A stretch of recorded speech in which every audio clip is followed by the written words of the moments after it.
Antenna থাকে, কিউবিটির antenna যদি থাকে তাহলে সেক্ষেত্রে আমাকে একটা অ্যান্টেনা দিতে পারেন।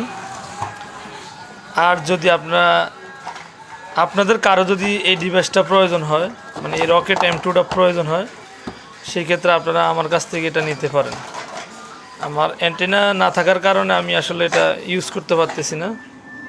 এটা অনেক ভালো মানের একটা ডিভাইস, এটা ইউএসের একটা প্রোডাক্ট। এটার সম্বন্ধে অনেকেই জানে, আবার অনেকেই জানে না। এটার কন্ট্রোলিংটা অনেক ভালো মানের হয়ে থাকে, আর এটার ইউজার ধারণ ক্ষমতা অনেক হাই লেভেলে, অনেকগুলি ইউজার ধারণ করতে পারে। অনেক মানে ব্যান্ডউইথ কন্ট্রোল করা এটা অনেক সহজ এটাতে। আর এটা হলো এটা পিউই অ্যাডাপ্টার। এটা